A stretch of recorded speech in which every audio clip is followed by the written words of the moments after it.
Royal oaks university এটি কেবল ইট পাথর আর কাচের তৈরি একটি শিক্ষা প্রতিষ্ঠান নয়, এই শহরের বুকে এটি যেন এক পরম অহংকার, সীমাহীন ক্ষমতা আর তীব্র সামাজিক বৈষম্যের এক জীবন্ত মনিউমেন্ট। এর স্থাপত্যশৈলী ভিক্টোরিয়ান গথিক আর্ট এবং অত্যাধুনিক গ্লাস স্টিল স্ট্রাকচারের এক অদ্ভুত মিশ্রণ। যখন ভোরের প্রথম সোনালি রোদ এসে এর আকাশচুম্বী প্রতিফলিত কাচের ইমারতগুলোর উপর পড়ে, তখন চারপাশের ধূসর বস্তি আর সাধারণ মানুষের কোলাহল ছাপিয়ে এই ক্যাম্পাসটি এক অলীক স্বপ্নের জগতের মতো জ্বলজ্বল করতে থাকে। সাধারণ বা মধ্যবিত্ত ঘরের তরুণ তরুণীদের কাছে এই ২০ ফুট উঁচু কারুকাজ করা বিশাল লোহার গেট পার হওয়া যেন দূর আকাশের চাঁদ ছোঁয়ার সামিল। এখানে মেধা, সততা কিংবা নৈতিকতার চেয়ে ব্যাংক ব্যালেন্স, রাজনৈতিক প্রভাব এবং পারিবারিক আভিজাত্যের কদর অনেক বেশি। দেশের বাঘা বাঘা মন্ত্রী, শীর্ষস্থানীয় শিল্পপতি আর সমাজের অন্ধকার জগতের নিয়ন্ত্রকদের বকে যাওয়া ছেলেমেয়েদের একমাত্র নিরাপদ আশ্রয়স্থল এই রাজকীয় ক্যাম্পাস। প্রতিদিন সকাল হতেই ল্যাম্বরগিনি, ফেরারি, মেব্যাক কিংবা পোর্শের মতো দামি স্পোর্টস কারের গর্জনে আর চোখ ধাঁধানো ওয়েস্টার্ন ফ্যাশন শোয়ের মতো ছাত্রছাত্রীদের পদচারণায় মুখরিত হয়ে ওঠে এখানকার ঝকঝকে পিচঢালা পথ। মেয়েদের পরনে থাকে লেটেস্ট গুচি বা শ্যানেরা কালেকশন, আর ছেলেদের হাতে রোলেক্স বা পাটেক ফিলিপের লিমিটেড এডিশন ঘড়ি। কিন্তু গত কয়েক মাস ধরে এই চকচকে সোনালি খোলসের ভেতরে এক ভয়ঙ্কর পচন ধরতে শুরু করেছিল। এক অদৃশ্য অন্ধকারের কালো হাত ধীরে ধীরে গ্রাস করছিল পুরো প্রতিষ্ঠানটিকে। ক্যাম্পাসের ভেতরে কান পাতলেই এক ধরনের চাপা আতঙ্ক আর ফিসফিস শব্দ শোনা যেত। একের পর এক ভয়াবহ কেলেঙ্কারি, কখনো প্রভাবশালী ও ধনী ছাত্রদের রাতের ড্রাগস পার্টির গোপন এবং নোংরা ভিডিও ডার্ক ওয়েবে ফাঁস হয়ে যাওয়া, কখনো বা গরিব ও সুবিধাবঞ্চিত মেধাবীদের জন্য বরাদ্দকৃত স্কলারশিপ ফান্ডের কোটি কোটি টাকা বোর্ডের কর্মকর্তাদের সহায়তায় কর্পূরের মতো হাওয়া হয়ে যাওয়া। শহরের এলিট ক্লাবের ড্রয়িং রুম থেকে শুরু করে চায়ের দোকান পর্যন্ত সবখানেই এখন একটাই ফিসফাস। রয়্যাল ওকস কি তবে ধনকুবেরদের বখে যাওয়া সন্তানদের অপরাধের এক অভয়ারণ্যে পরিণত হয়েছে? বিশ্ববিদ্যালয় কর্তৃপক্ষ আর ট্রাস্টি বোর্ড এই সব কেলেঙ্কারি ধামাচাপা দিতে এবং নিজেদের চামড়া বাঁচাতে দিশেহারা হয়ে পড়েছিল। ঠিক তেমনই এক টালমাটাল ও রহস্যময় সময়ে পুরো শহরের মিডিয়াপাড়ায় বোমার মতো একটি খবর ফাটল।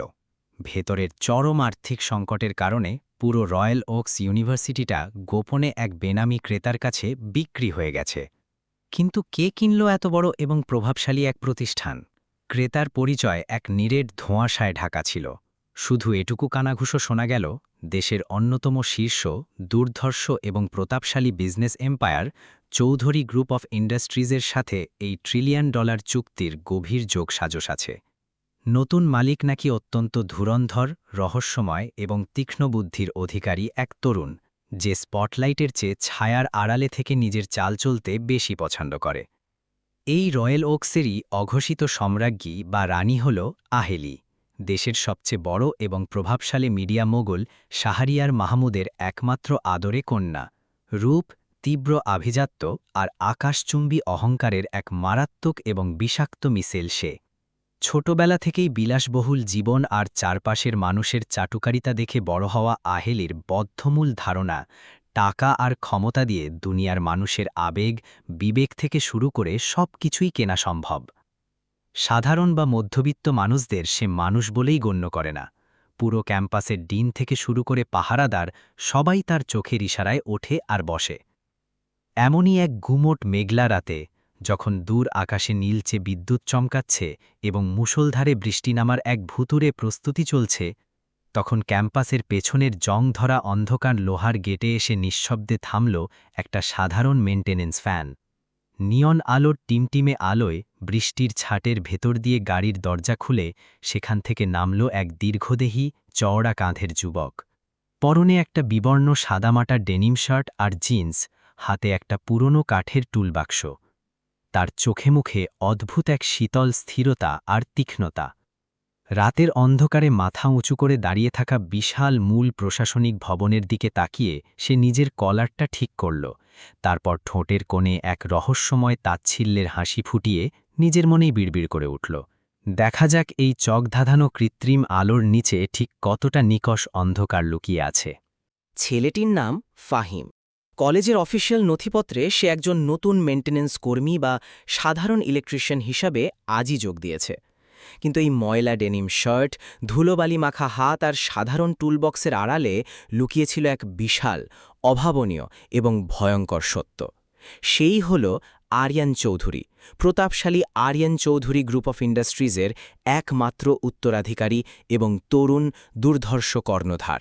আর বর্তমান নথিপত্র অনুযায়ী এই পুরো রয়্যাল ওকস ইউনিভার্সিটির বর্তমান একচ্ছত্র মালিক। আরিয়ান চেয়েছিল ছদ্মবেশে নিজের প্রতিষ্ঠানে ঢুকে ভেতরের পচনটাকে একদম গোড়া থেকে দেখতে। পরদিন সকালে যথারীতি ক্যাম্পাসে খবর রটল, নতুন একজন স্টাফ এসেছে নিচের স্তরের কাজে। আভিজাত্যের মোড়কে চোখ অন্ধ করে রাখা ধনী ছাত্রছাত্রীদের কেউ ফিরেও তাকাল না তার দিকে। কিন্তু দুপুরের দিকে আহেলির সাথে তার প্রথম দেখাতেই যেন দুই ভিন্ন মেরুর এক ভয়ঙ্কর সংঘর্ষ হল। করিডরের বিশাল ভিক্টোরিয়ান জানলা দিয়ে সূর্যের আলো তেরছাভাবে এসে পড়ছিল ফ্লোরে। সেই আলো আঁধারির খেলায় একটা উঁচু অ্যালুমিনিয়ামের মইয়ে দাঁড়িয়ে সিলিংয়ের নষ্ট লাইট ঠিক করছিল ফাহিম। তার কপাল বেয়ে ঘাম ঝরছিল, কিন্তু তার কাজের মধ্যে ছিল এক অদ্ভুত নিখুঁততা। আহেলি তার বিশাল বন্ধুদের দলবল নিয়ে দামি ফ্রেঞ্চ পারফিউমের সুবাস ছড়িয়ে সেন্ট্রাল অডিটোরিয়ামের দিকে যাচ্ছিল।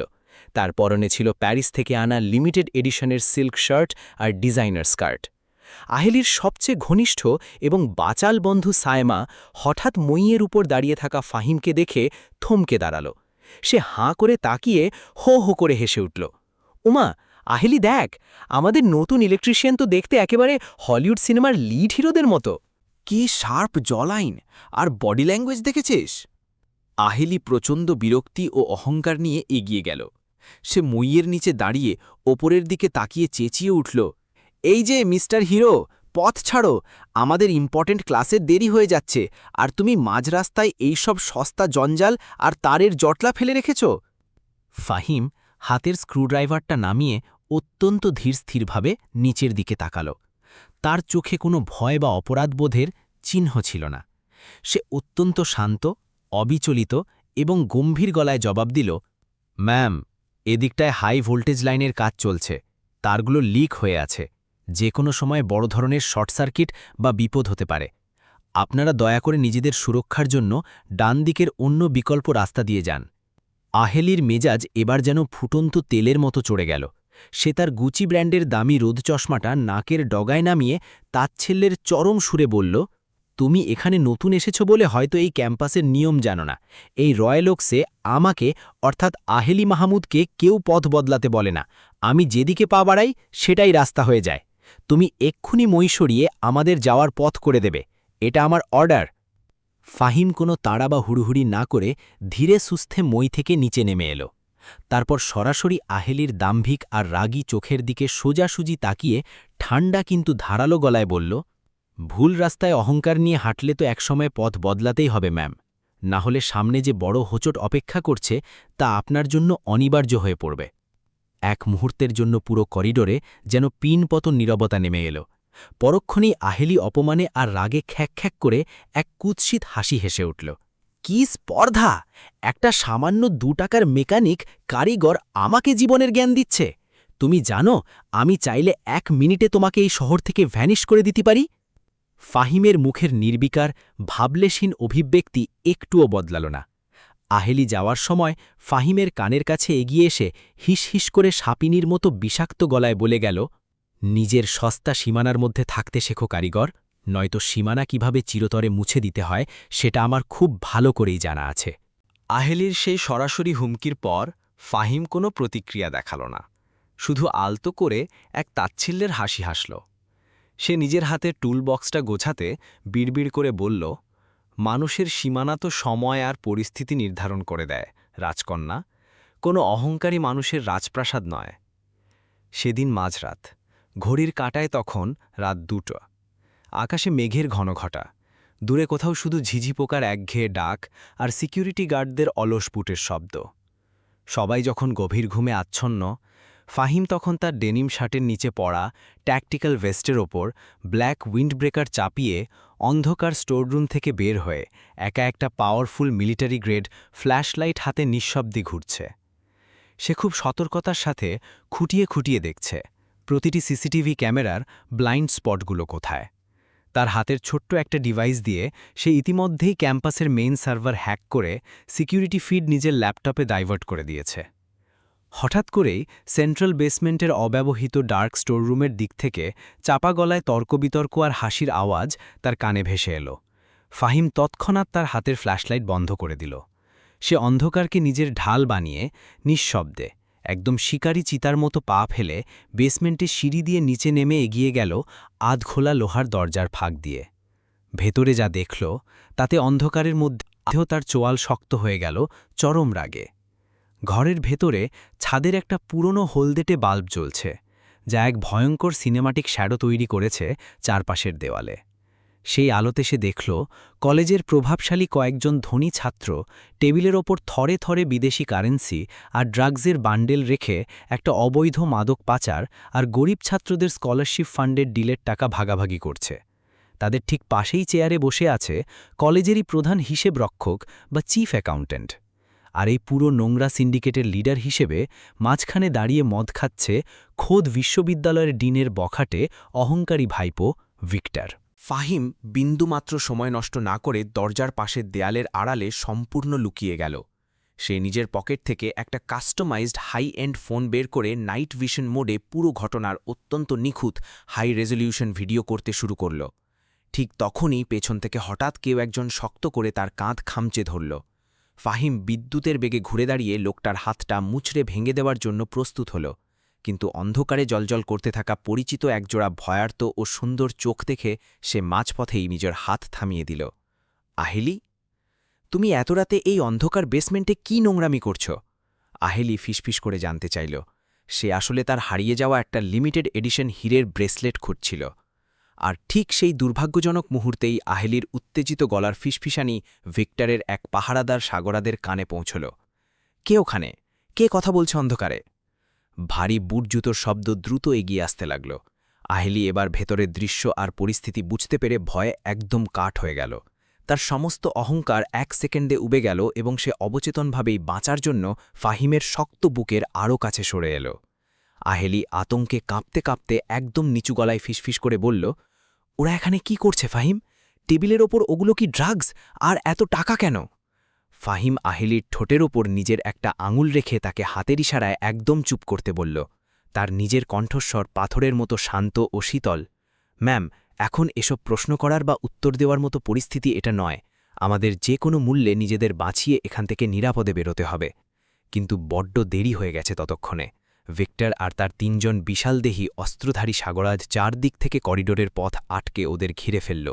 ভিক্টরের চোখমুখ মদের নেশায় আর রাগে লাল হয়ে আছে। সে ফ্ল্যাশলাইটের আলো আহেলির মুখে ফেলে একটু থমক। আরে, আমাদের মিডিয়া মোগলের মেয়ে, ক্যাম্পাসের ক্রাশ আহেলি মাহমুদ, তুমি এত রাতে এই স্যাঁতস্যাঁতে নোংরা বেসমেন্টে কি করছো?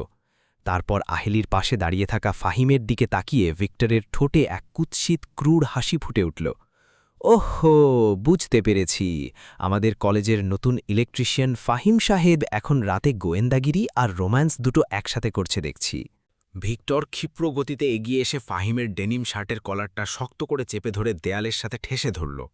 এখানে যা দেখেছিস আর যা শুনেছিস সব নিজের মগজ থেকে চিরতরে ডিলিট করে ফেল, নইলে কাল সকালে তোর লাশটাও এই শহরের কোনো বেনামি ডাস্টবিনে কুত্তায় খাবে। ফাহিমের চোখে ভয়ের কোনো লেশমাত্র ছিল না, বরং সেখানে এক ভয়ঙ্কর শীতল প্রশান্তি বিরাজ করছিল। সে ভিক্টরের চোখের দিকে সরাসরি তাকিয়ে অত্যন্ত শান্ত অথচ ধারালো স্বরে বলল, ভয় তো আসলে তাদের পাওয়া উচিত ভিক্টর, যারা নিজেদের পাপ আর নোংরামি ঢাকতে এই মাঝরাতের অন্ধকারের আশ্রয় নেয়। আমার তো আসলে আলো পছন্দ, আর খুব শিগগিরই এই তোমাদের এই সুরঙ্গের অন্ধকারে আমি এমন আলো জ্বালতে যাচ্ছি যে সবার চোখ ধাঁধিয়ে যাবে। ভিক্টর প্রচণ্ড জোরে ফাহিমকে একটা ধাক্কা দিল, কিন্তু ফাহিমের শরীরটা যেন নিরেট ইস্পাত দিয়ে তৈরি। সে 1 ইঞ্চিও নিজের জায়গা থেকে টলল না। উল্টে সে ভিক্টরের কবজিটা চোখের পলকে এমন এক ডিফেন্স মুভে পেঁচিয়ে ধরল যে ভিক্টরের কবজির হাড় মটমট করে শব্দ করে উঠল। ভিক্টর তীব্র যন্ত্রণায় চিৎকার করে হাঁটু গেড়ে বসে পড়ল। বাকি 3 জন সাগরেদেই আকস্মিক ও পেশাদার প্রতিক্রিয়ায় পুরোপুরি হকচকিয়ে গেল। তখনই ভিক্টরের এক সাগরেদ কোণা থেকে একটা মরিচা পড়া ভারী লোহার রড নিয়ে ফাহিমের মাথা লক্ষ্য করে সজোরে তেড়ে এলো। ফাহিম যেন চোখের পলকে তা আগে থেকেই জানত।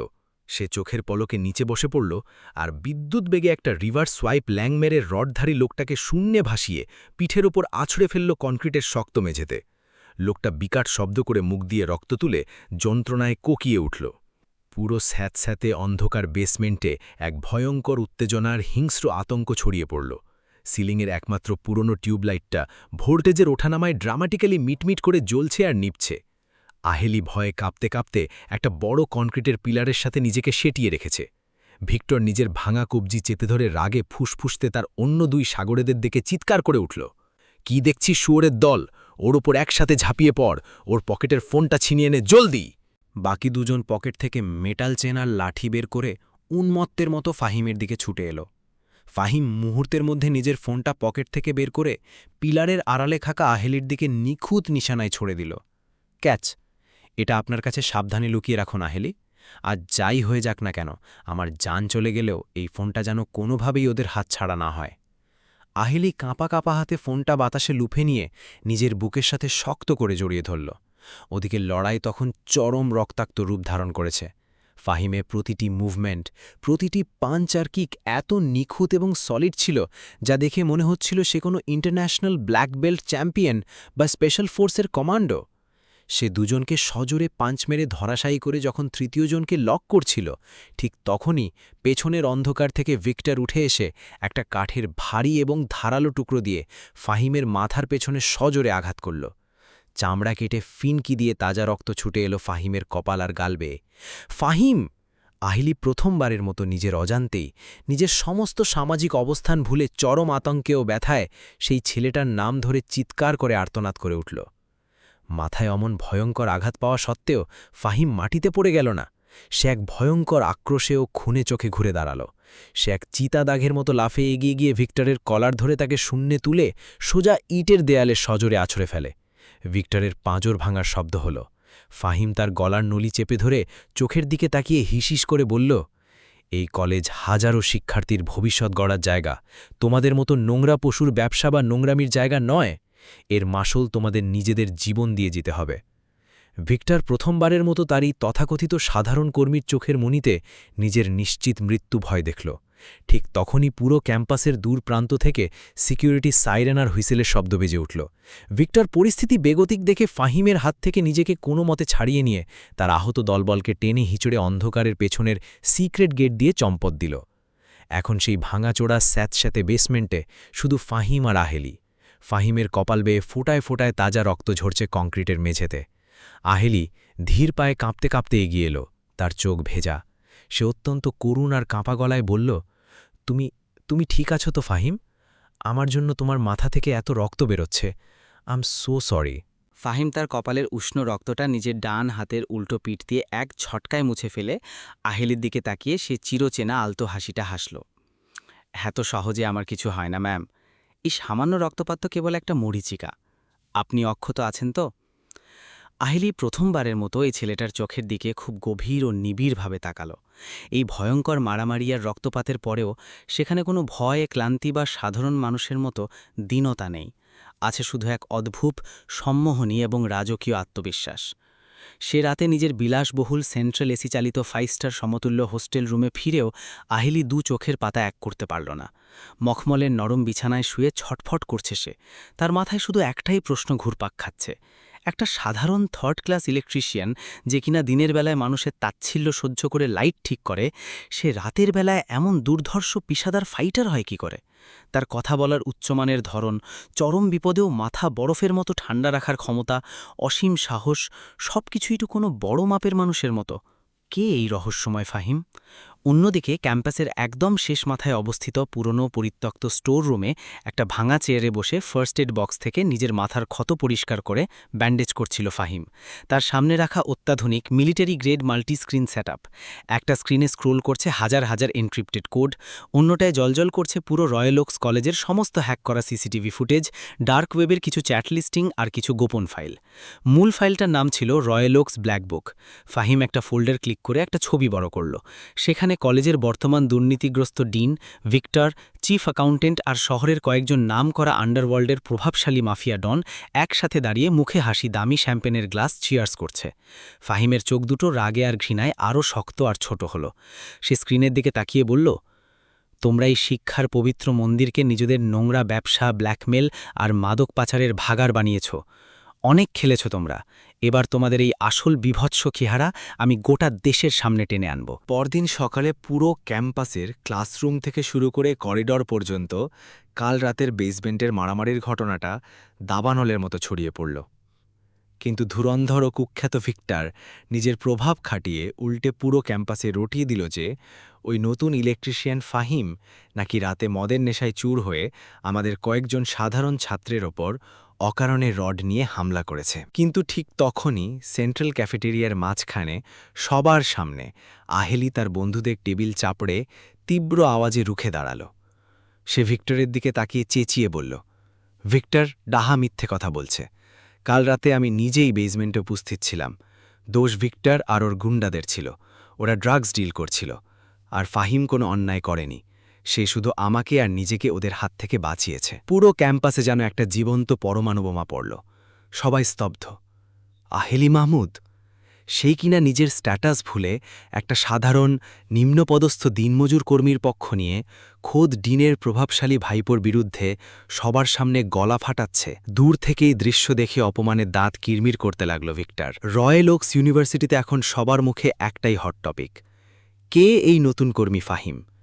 কিন্তু সবচেয়ে বেশি বিভ্রান্তি আর আবেগের সাগরে হাবুডুবু খাচ্ছে খোদ আহেলি, যাকে সে প্রথম দেখায় মইয়ের নিচে দাঁড়িয়ে চরম তাচ্ছিল্য করেছিল। সেই ছেলেই এখন তার সারাদিনের ভাবনার জগৎ পুরোপুরি দখল করে নিয়েছে। ফাহিমের ওই শান্ত চোখ দুটো সে কিছুতেই মন থেকে মুছে ফেলতে পারছে না। পরদিন সকালে ক্যাম্পাসের মেইন গেটের এক বিশাল ইলেকট্রিক প্যানেলে ফাহিমকে কাজ করতে দেখে আহেলি নিজের বন্ধুদের আড্ডা আর দামি কফির কাপ ছেড়ে একাই এগিয়ে গেল। সে ফাহিমের পাশে দাঁড়িয়ে আমতা আমতা করে বলল, কাল রাতে তুমি নিজের জীবন বাজি রেখে না থাকলে যে আমার কি হতো আমি ভাবতেও পারছি না। Thank you very much Fahim. Fahim তার হাতের কাজ বন্ধ না করেই অত্যন্ত পেশাদার ও নির্বিকারভাবে বলল, আপনাকে কোনো ধন্যবাদ দিতে হবে না ম্যাম। আপনি সুরক্ষিত আছেন এবং নিজের ভুল বুঝতে পেরেছেন, সেটাই যথেষ্ট। বিপদে পড়া যে কোনো মানুষের পাশে দাঁড়ানোটা আমার স্বভাব আর দায়িত্বের মধ্যে পড়ে। এই অদ্ভুত এবং রাজকীয় নির্লিপ্ততাই আহেলিকে আরও বেশি করে চুম্বকের মতো তার দিকে টানতে লাগল। ঠিক তখনই কলেজের সামনের রাজকীয় ড্রাইভওয়েতে ধুলো উড়িয়ে পরপর 4টে চোখ ধাজানো কুচকুচে কালো রেঞ্জ রোভার গাড়ি এসে সশব্দে ব্রেক কষে থামল। গাড়িগুলোর চারপাশ থেকে স্যুট পরা, কানে ওয়াকি টকি লাগানো চৌধুরী গ্রুপ অফ ইন্ডাস্ট্রিজের কয়েকজন হাই প্রোফাইল কর্পোরেট এক্সিকিউটিভ আর সশস্ত্র বডিগার্ড নেমে এলো। পুরো বিশ্ববিদ্যালয়ের স্টাফ, শিক্ষক আর ডিনদের মাঝে মুহূর্তেই এক চাপা আতঙ্ক আর উত্তেজনা ছড়িয়ে পড়ল। কিন্তু সেখানে উপস্থিত সবাইকে চরম বিস্ময়ের সাগরে ডুবিয়ে দিয়ে সেই $1 বিলিয়ন কর্পোরেশনের একদম শীর্ষ ম্যানেজিং ডিরেক্টর ডিনের বাড়িয়ে দেওয়া হ্যান্ডশেকের হাত এড়িয়ে সোজা হেঁটে মেইন গেটের ইলেকট্রিক প্যানেলের সামনে দাঁড়িয়ে থাকা ফাহিমের দিকে এগিয়ে গেলেন। সেই শীর্ষ কর্মকর্তা ফাহিমের সামনে গিয়ে রীতিমতো 90 ডিগ্রি মাথা ঝুঁকিয়ে অত্যন্ত বিনীত এবং কাঁপা কাঁপা গলায় বললেন, স্যার, রয়্যাল ওকসের ইন্টারনাল অডিটের সব সিক্রেট পেপারস রেডি হয়ে গেছে। আপনার ওই ফাইনাল সাইনটা। ফাহিম বিদ্যুৎ বেগে ঘুরে অত্যন্ত কঠিন, গম্ভীর আর শীতল চোখে সেই কর্মকর্তার দিকে তাকাল। সে নিজের একটা আঙুল ঠোঁটে তুলে ইশারায় তাকে তৎক্ষণাৎ চুপ করতে বলল। কর্মকর্তাটি নিজের ভয়ঙ্কর ভুল বুঝতে পেরে দ্রুত নিজেকে সামলে নিয়ে আমতা আমতা করে কপাল মুছে গলা একদম নামিয়ে বললেন, ওই মেইন লাইনের ইলেকট্রিক্যাল অডিটের রিপোর্টের কথা বলছিলাম। আপনি সময় করে একটু চেক করে নিয়েন। তারপর ঘাম মুছতে মুছতে তড়িঘড়ি করে দলবল নিয়ে সেখান থেকে প্রায় পালিয়ে গেলেন। আহেলির তীক্ষ্ণ ও বুদ্ধিমান চোখ ঠিকই খেয়াল করল পুরো ভেতরের নাটকটা। একটা $1 বিলিয়ন মাল্টিন্যাশনাল কোম্পানির টপ লেভেল এক্সিকিউটিভ একজন সাধারণ ছেঁড়া শার্ট পরা মেইনটেনেন্স কর্মীর সামনে ওভাবে মাথা ঝুঁকিয়ে স্যার বলবে কেন? আহেলির ভেতরের সন্দেহটা এবার আরও গাঢ়, আরও মজবুত এবং নিশ্চিত হল। এই ফাহিম কোনো সাধারণ মানুষ নয়। বিশ্ববিদ্যালয়ের গ্র্যান্ড অ্যানুয়াল গালা নাইটের প্রস্তুতি চলছে জোর কদমে। পুরো ক্যাম্পাসকে ক্রিস্টাল লাইট, নিয়ন সাইন আর দামি ফুল দিয়ে রাজকীয় কায়দায় সাজানো হচ্ছে। আহেলি সেন্ট্রাল অডিটোরিয়ামের মেইন স্টেজের সাজসজ্জা এবং লাইটিং নিজে দাঁড়িয়ে তদারকি করছিল। হঠাৎ করেই ওপরের সিলিং থেকে ঝুলে থাকা একটা আলগা মোটা কেবেলের তারে পা আটকে সে ভারসাম্য হারিয়ে স্টেজ থেকে সোজা নিচে ছিটকে পড়েই যাচ্ছিল। নিচের ফ্লোরে রাখা ছিল ধারালো মেটাল ফ্রেম, কিন্তু মাটি ছোঁয়ার ঠিক 1 সেকেন্ড আগে একটা অত্যন্ত শক্ত, পেশিবহুল হাত তাকে মাঝপথেই শূন্যে লুফে ধরে নিজের বুকের সাথে জড়িয়ে নিল। ফাহিম। কয়েক মুহূর্তের জন্য চারপাশের লাউড মিউজিক, লোকজনের কোলাহল আর আলো যেন একদম স্তব্ধ হয়ে গেল আহিলির কানে। ফাহিমের শক্তিশালী বাহুডোরে আটকে থাকা আহিলির বুকের ভেতর তখন হাতুড়ি পেটার মতো ধকধক শব্দ হচ্ছে। চোখে চোখ পড়তে এক অদ্ভুত স্বর্গীয় প্রশান্তি, নিরাপত্তা আর উষ্ণতা ঘিরে ধরল তাকে। কিন্তু তখনই স্টেজ ডেকোরেট করতে আসা ভিক্টরের গ্রুপের কয়েকজন সিনিয়র বখাটে ছেলের কুৎসিত হাসির শব্দে ওদের ঘোর কাটল। বাহ বাহ, আমাদের লেডি বস আহেলির সাথে দেখছি এই নোংরা ইলেকট্রিশিয়ান সাহেবের মাখো মাখো প্রেম চলছে। আহেলি লজ্জায়, রাগে আর অস্বস্তিতে ছিটকে ফাহিমের কাছ থেকে সরে গেল। কিন্তু এবার ফাহিমের শান্ত চোখে হঠাৎ করেই কালকের মতো খুনে আগুন জ্বলে উঠল। সে ধীর কিন্তু অত্যন্ত ভারী পায়ে সেই ছেলেগুলোর সামনে গিয়ে দাঁড়াল। তার গলা পাথরের মতো কঠিন। মেয়েদের সম্মান করতে শেখো বখাটের দল। তোমাদের এই নোংরা মানসিকতা আর নারীদের নিয়ে সস্তা মন্তব্য একদিন তোমাদের নিজেদেরই ধ্বংসের কারণ হয়ে দাঁড়াবে আহেলি। একটা ছেলে নিজের বাবার ক্ষমতার দম্ভভরে আঙুল উছিয়ে তেড়ে এলো ফাহিমের দিকে। কিন্তু ছেলেটা তার বাক্য শেষ করার আগেই ফাহিম চোখের পলকে তার সেই বাড়ানো আঙুল আর হাতটা ধরে এমন এক ভয়ঙ্কর প্রেশার পয়েন্টে মুচড়ে দিল যে ছেলেটি ব্যথায় চিৎকার করে মেঝেতে হাঁটু গেড়ে বসে আর্তনাদ করতে লাগল। ফাহিম তাকে এক ঝটকায় দূরে সরিয়ে দিয়ে বলল, ক্ষমতা দেখানো দুনিয়ার সবচেয়ে সহজ কাজ ভাই, কিন্তু মনুষ্যত্ব আর ভদ্রতা দেখানো সবচেয়ে কঠিন। ছেলেগুলো ভয়ে লেজ গুটিয়ে ওখান থেকে পালিয়ে গেল। আহেলি একটু দূর থেকে অবাক বিস্ময়ে আর মুগ্ধতায় সব দেখছিল। তার ভেতরের অহংকারের কঠিন খোলসটা পুরোপুরি ভেঙে চুরমার হয়ে তার মনে ফাহিমের প্রতি এক গভীর শ্রদ্ধা, পরম আস্থার সাথে সাথে অজানা একটা ভালোবাসার জন্ম নিচ্ছিল। সে রাতেই হোস্টেলে ফিরে আহেলির ফোনে একটা আননোন ইন্টারন্যাশনাল নম্বর থেকে বেনামি মেসেজ এলো। ওই সস্তা কারিগরের সাথে বেশি মাখামাখি করলে কালকের গালা নাইটের আলোর মুখ দেখার আগেই পরের ডেড বডিটা তুমি হবে আহেলি মাহমুদ। এটা লাস্ট ওয়ার্নিং। মেসেজটা পড়ে আহেলি ভয়ে শিউরে উঠল। হঠাৎ তার পুরো হস্টেল বিল্ডিংয়ের সব আলো দপ করে নিভে গেল। ব্যাকআপ জেনারেটরও ব্যাকফায়ার করল। পুরো ফ্লোর ঘুটঘুটে অন্ধকার। ঠিক তখনই করিডোর থেকে ভারী বুট জুতোর একটা ধীর আর ক্রিপি শব্দ আস্তে আস্তে এগিয়ে আসতে লাগল সরাসরি তার ঘরের বন্ধ দরজার দিকে। চারপাশের বাতাস যেন থমকে গেছে, আর আহেলির হৃৎপিণ্ডের ধুকপুকানি ক্রমশ আশঙ্কাজনকভাবে বেড়ে চলেছে। আহেলির হৃৎপিণ্ড যেন বুক ফেটে লাফিয়ে গলার কাছে উঠে এলো। সে অন্ধকারের মধ্যে নিজের বিছানার চাদরটা শক্ত করে চেপে ধরে কাঁপা কাঁপা গলায় দরজার দিকে তাকিয়ে ডাকল, কে কে ওখানে? কোনো উত্তর এলো না। হঠাৎ করিডরের খোলা জানলা দিয়ে আসা মেঘলা চাঁদের আবছা আলোয় আহেলি দেখল কালো কাপড়ের মুখোশ পরা দীর্ঘকায় একটা লোক দরজার লকটা কোনো মাস্টার কি দিয়ে ভেঙে ঘরের ভেতরে ঢুকছে। তার ডান হাতে চাঁদের আলোয় চকচক করে উঠছে একটা ধারালো মিলিটারি সুইচ ব্লেড ছুরি। লোকটা কোনো কথা না বলে সোজা আহেলির বিছানার দিকে হিংস্রভাবে দৌড়ে আসতে লাগল, ছুরি উঁচিয়ে। আহেলি আতঙ্কে 2 হাত দিয়ে নিজের মুখ ঠেকে চোখ বন্ধ করে এক তীব্র গগনবিদারী চিৎকার করে উঠল।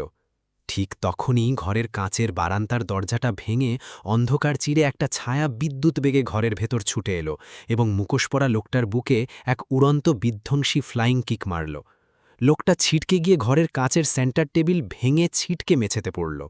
ফাহিম।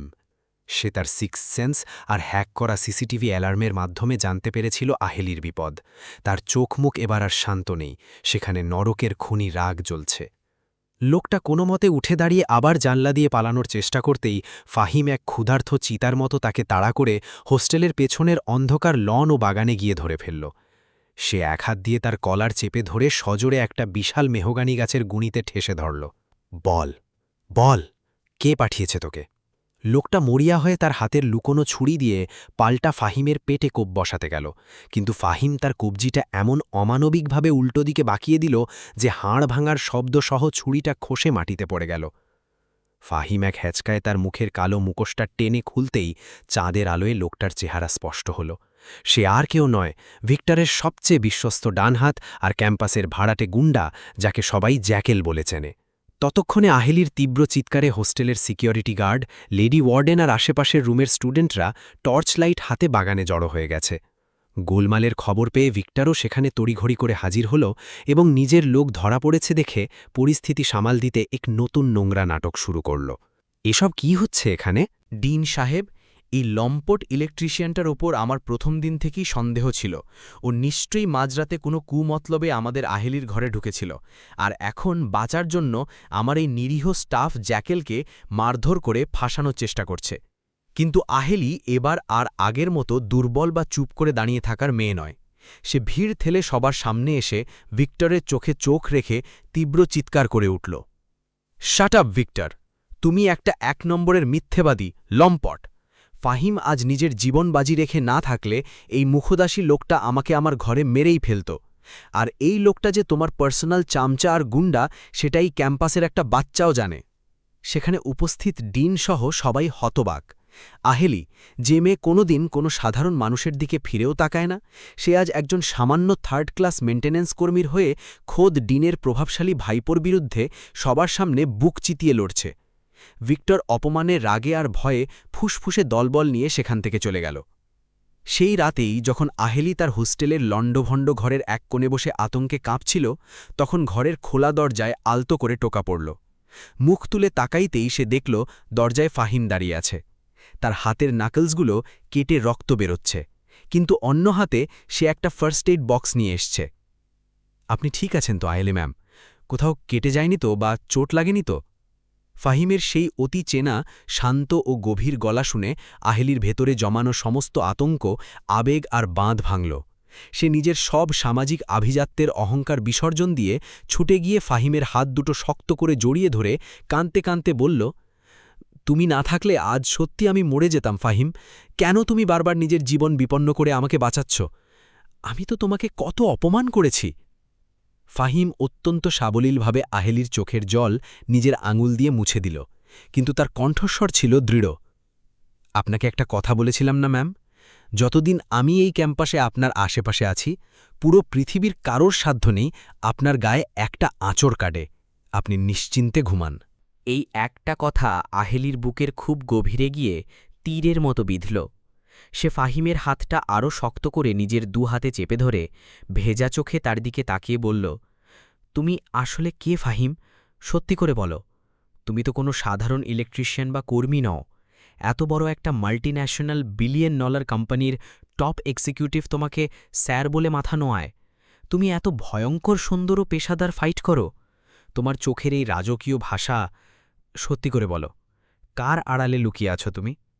ফাহিম আহেলির হাতটা আলতো করে ছাড়িয়ে নিয়ে নিজের টুল বক্সটা হাতে নিল এবং দরজার দিকে এগিয়ে গিয়ে এক রহস্যময় সম্মোহনী হাসি হাসল। সবারই জীবনের একটা লুকানো গল্প থাকে আহেলি। সব উপন্যাসের গল্প সময়ের আগে পড়ে ফেললে গল্পের আর কোনো আকর্ষণ বা থ্রিল থাকে না। আর মাত্র কয়েকটা ঘণ্টা অপেক্ষা করুন, কাল সকালে এই রয়্যাল ওকসের প্রতিটা ইট আমার আসল পরিচয় জানতে পারবে। Good night. পরদিন রয়্যাল ওকস ইউনিভার্সিটির সেই বহু প্রতীক্ষিত, বহু জমকালো অ্যানুয়াল গালা নাইট। দেশের নামি দামি সমস্ত নিউজ মিডিয়া, ভিআইপি অতিথি, মন্ত্রী, মিনিস্টার আর সমাজের শীর্ষ অভিজাত শ্রেণীর মানুষেরা উপস্থিত হয়েছেন। ব্যাকস্টেজে দাঁড়িয়ে থাকা আহেলির হাত থেকে তার দামি আইফোনটা ফ্লোরে পড়ে গেল। এমন সময় ডিরেক্টরের সিগন্যালে অডিটোরিয়ামের মূল প্রবেশদ্বারের সামনে একটা চোখ ধাঁধানো, রাজকীয়, কুচকুচে ঝকঝকে কালো মাইবাখ লিমুজিন গাড়ি এসে থামল। মিডিয়ার হাজারো ক্যামেরা আর ফ্ল্যাশ লাইটের তীব্র ঝলকানির মধ্যে চারপাশের বডিগার্ডরা গাড়ির দরজা খুলে দিতেই সেখান থেকে নেমে এলো এক তরুণ। পরনে কাস্টম মেড চারকোল গ্রে কালারের আরমানির 3 পিস স্যুট, পকেটে সিল্কের স্কোয়ার, রিস্টে কোটি টাকার রোলেক্স, আর মুখে এক অপ্রতিদ্বন্দ্বী, রাজকীয় ও তীক্ষ্ণ আভিজাত্য। পুরো ক্যাম্পাস, মিডিয়াকর্মী আর উপস্থিত গেস্টরা 1 সেকেন্ডে স্তব্ধ হয়ে গেল। ব্যাকস্টেগে দাঁড়িয়ে থাকা আহেলির হাত থেকে তার দামি আইফোনটা ফ্লোরে পড়ে গেল। এ তো ফাহিম, কিন্তু আজ তার হাতে কোনো কাঠের টুলবক্স নেই। সে আজ কোনো কারিগর নয়। তাকে দেখে মনে হচ্ছে যেন পুরো বিশ্বের নিয়ন্ত্রণ আর ক্ষমতা তার হাতের আঙুলের ডগায় বন্দী। সে এক অপ্রতিদ্বন্দ্বী সম্রাট, আরিয়ান চৌধুরী। রয়্যাল ওকস ইউনিভার্সিটির বর্তমান দুর্নীতিগ্রস্ত ডিন, ট্রাস্টি বোর্ডের সদস্যরা আর ভিক্টর রীতিমতো ঘামতে ঘামতে ছুটে গিয়ে এই নতুন তরুণ সম্রাটের সামনে কোমর বাঁকিয়ে মাথা নত করল। ডিন হাত জোর করে বলল, welcome to Royal Oaks, sir. আমরা চৌধুরী গ্রুপের কর্ণধারের জন্যই অধীর আগ্রহে অপেক্ষা করছিলাম। কিন্তু ভিক্টর যখন মাথা তুলে সামনে তাকাল, তার চোখ দুটো চড়ক কাজ হয়ে গেল। তার মুখটা 1 সেকেন্ডে কাগজের মতো ফ্যাকাশে আর সাদা হয়ে গেল। তার পা কাঁপতে শুরু করল এবং সে তোতলামি করে বলল, না না, এটা কোনোভাবেই হতে পারে না। এটা একটা দুঃস্বপ্ন। এই লোকটা তো সেই সামান্য 2 টাকার ইলেকট্রিশিয়ান ফাহিম। ও এখানে কিভাবে? ফাহিম, থরি আরিয়ান চৌধুরী, ভিক্টর বা ডিনের দিকে একটা নজরও না দিয়ে অত্যন্ত ধীর, আত্মবিশ্বাসী আর রাজকীয় পায়ে স্টেজের দিকে এগিয়ে গিয়ে ডায়াসে উঠল। ডিন মাইক হাতে নিয়ে কাপা কাপা গলায় রীতিমতো তোতলাতে তোতলাতে ঘোষণা করলেন, লেডিজ অ্যান্ড জেন্টলম্যান, আপনাদের সাথে অত্যন্ত গর্বের সাথে পরিচয় করিয়ে দিই। ইনি প্রতাপশালী চৌধুরী গ্রুপ অফ ইন্ডাস্ট্রিজের একমাত্র একচ্ছত্র কর্ণধার এবং আমাদের এই রয়্যাল ওকস ইউনিভার্সিটির নতুন ও একমাত্র মালিক মিস্টার আরিয়ান চৌধুরী। পুরো সুবিশাল অডিটোরিয়াম কয়েক মুহূর্তের জন্য এক চরম শকে সম্পূর্ণ নিস্তব্ধ হয়ে গেল। আহেলি স্টেজের পাশে পিলারের আড়ালে দাঁড়িয়ে আছে। তার 2 চোখ বেয়ে অঝরে জল গড়িয়ে পড়ছে। তার বারবার মনে পড়ছে এই ছেলেটাকে সে প্রথম পরিচয়ের দিন এই অডিটোরিয়ামের সামনে কতভাবে অপমান করেছে, তার সস্তা সীমানা বুঝিয়ে দিয়েছে। আর সেই ছেলেটাই আজ পুরো এই বিশাল সাম্রাজ্যের মালিক হয়ে তার সামনে একচ্ছত্র শাসক হিসেবে দাঁড়িয়ে আছে। আরিয়ান ডায়াসের মাইকটা নিজের হাতে নিল। তার ভরাট, গম্ভীর আর চৌকস গলা পুরো অডিটোরিয়ামের স্পিকারে গমগম করে উঠল। বড় বড় কাঁচের ইমারত, এসি ক্লাসরুম আর দামি স্পোর্টস কার দিয়ে কখনো কোনো আদর্শ শিক্ষা প্রতিষ্ঠান তৈরি হয় না। একটা প্রতিষ্ঠান বড় হয় তার ভেতরের সততা, মেধা আর নৈতিক আদর্শ দিয়ে। তার তীক্ষ্ণ ও শীতল চোখ দুটো এবার সোজা ভিড়ের মাঝে দাঁড়িয়ে কাঁপতে থাকা ভিক্টর আর দুর্নীতিগ্রস্ত ডিনের দিকে স্থির হল। কিন্তু যখন শিক্ষার এই পবিত্র মন্দিরে কিছু পশুর কারণে দুর্নীতির পচন ধরে, যখন গরিব মেধাবীদের স্কলারশিপের টাকা চুরি করে ড্রাগস কেনা হয়, যখন ছাত্রীদের নোংরা ব্ল্যাকমেল করা হয়, তখন সেই পচনটা শুধু উপর থেকে নয়, একদম শেকড় থেকে উপড়ে ফেলে পরিষ্কার করাটা একজন মালিক হিসেবে আমার দায়িত্বের মধ্যে পড়ে। আরিয়ান নিজের পকেট থেকে একটা রিমোট বের করে বোতাম চাপল। সাথে সাথে তার পেছনের বিশাল ডিজিটাল স্ক্রিনটা জ্বলে উঠল। সেখানে এক এক করে প্লে হতে লাগল বেজমেন্টের সেই রাতের ভিক্টরের ড্রাগ ডিলের হাই রেজলিউশন ভিডিও, ডিনের সাথে আন্তর্জাতিক মাফিয়াদের স্কলারশিপের ফান্ড আত্মসাতের গোপন অডিও রেকর্ডিং এবং চিফ অ্যাকাউন্ট্যান্টের সই করা সমস্ত জাল ব্যাংক স্টেটমেন্টের প্রমাণ। সবকিছু 1 সেকেন্ডে হাজারো মিডিয়ার লাইভ ক্যামেরার সামনে গোটা দেশের মানুষের কাছে ফাঁস হয়ে গেল। মিডিয়াকর্মীরা পাগলের মতো ছবি তুলতে আর ব্রেকিং নিউজ লাইভ করতে হুমড়ি খেয়ে পড়ল। আরিয়ান পুলিশ কমিশনারকে আগেই সমস্ত প্রমাণসহ অডিটোরিয়ামের বাইরে তৈরি রেখেছিল। আরিয়ানের এক ইশারায় সশস্ত্র পুলিশ দল ভেতরে ঢুকে চোখের সামনে ভিক্টর, ডিন, জ্যাকেল আর তাদের সমস্ত সাঙ্গপাঙ্গকে হাত কড়া পরিয়ে লাইভ মিডিয়ার সামনে স্টেজ থেকে কুকুর বিড়ালের মতো টেনে হিচড়ে প্রিজন ভ্যানে নিয়ে গেল। পুরো অডিটোরিয়াম তখন সাধারণ ছাত্রছাত্রীদের তুমুল করতালিতে ফেটে পড়ল। গালা রাইড শেষ। অডিটোরিয়ামের বাইরে তখনও মিডিয়ার ভিড় আর ভেতরে সাধারণ ছাত্রদের সেলিব্রেশন চলছে। কিন্তু আহেলি তখন অডিটোরিয়ামের এক অন্ধকার কোণে ভিড়ের মাঝে একা দাঁড়িয়ে কাঁদছিল তীব্র লজ্জায়, অনুশোচনায় আর অপরাধবোধে। আরিয়ান স্টেজ থেকে নেমে বডিগার্ডদের সরিয়ে ধীর পায়ে আহেলির দিকে এগিয়ে গেল। আহেলি 2 হাতে মুখ ঢেকে ফুপিয়ে কাঁদতে বলল, আমি তোমার অনেক অনেক অপমান করেছি আরিয়ান। আমি মানুষকে তার সস্তা পোশাক, তার পেশা আর ব্যাংক ব্যালেন্স দিয়ে মেপেছি। তার ভেতরের সুন্দর মনটা বা সত্যটা কখনো দেখার চেষ্টা করিনি। আমি সত্যিই এক অপরাধী। আমাকে কি কোনোদিন ক্ষমা করা যায় আরিয়ান? আরিয়ান কয়েক মুহূর্ত চুপ করে থেকে আহেলির সেই ভেজা, নিষ্পাপ মুখের দিকে তাকিয়ে তার সেই চেনা, হালকা ও মিষ্টি হাসিটা হাসল। ভুল করাটা মানুষের স্বভাব আহেলি, কিন্তু নিজের ভুলটা সময়মতো বুঝতে পেরে অহংকারের দেওয়াল ভেঙে তা মাথা পেতে স্বীকার করাটা অনেক বড় সাহসের ব্যাপার, যা এই ক্যাম্পাসের কোনো ধনী ছাত্রের নেই। তোমার সেই সাহসটা আছে। সে আহেলির হাতটা অত্যন্ত আলতো, নরম আর পরম মমতায় নিজের হাতের মুঠোয় ধরল। আর তোমার মনটা ততটাও পাষাণ আর খারাপ নয় আহেলি, যতটা তুমি বাইরে থেকে তোমার আভিজাত্যের মেকি ও বিষাক্ত খোলস দিয়ে দুনিয়াকে দেখানোর চেষ্টা করতে। আমি লাইট ঠিক করতে করতে মুইয়ের ওপর থেকে তোমার ভেতরের সে সুন্দর ও নরম মনটাকে ঠিকই দেখে নিয়েছিলাম। আহেলির কান্নার বেগ এবার আরও বেড়ে গেল, তবে এবার সেটা কোনো অপরাগবোধের কান্না নয়, এটা ছিল এক অদ্ভুত স্বস্তির, পরম প্রাপ্তির আর ভালোবাসার অশ্রু। ঠিক 1 বছর পর রয়্যাল ওকস ইউনিভার্সিটি এখন পুরোপুরি এক নতুন রূপে বদলে গেছে।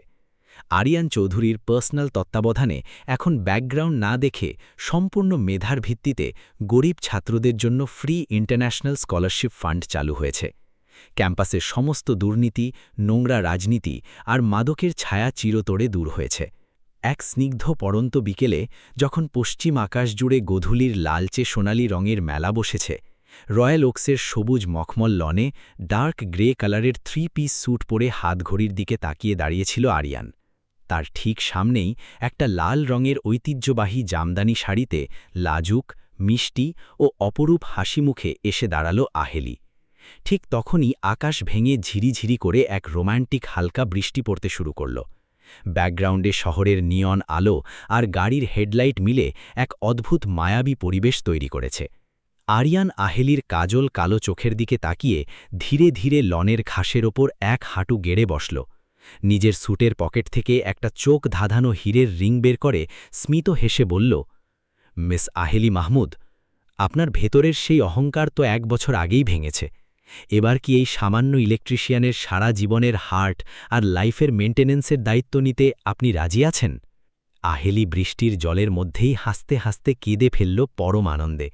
সে আর কোনো প্রোটোকল না মেনে সরাসরি আরিয়ানকে শক্ত করে জড়িয়ে ধরে তার বুকে মাথা রেখে বলল, সেই ইলেকট্রিশিয়ানটা যদি আরিয়ান চৌধুরী হয়, তাহলে এই 1 জনম নয় আরিয়ান, 7 জনম আমি তোমার লাইফের মেনটেন্যান্সের দায়িত্ব নিতে রাজি। চারপাশের প্রকৃতি তখন পরন্ত গিকেল, মেঘের ডাক আর ঝিরিঝিরি বৃষ্টির মেলবন্ধনে এই 2 পবিত্র হৃদয়ের জন্য নতুন করে এক মায়াবী ভালোবাসার বাসর সাজিয়ে তুলেছে। এই গল্পটা শুধু এক ধনী গরিবের প্রেমের গল্প নয়, এই গল্প আমাদের জীবনের এক পরম সত্য শেখায়।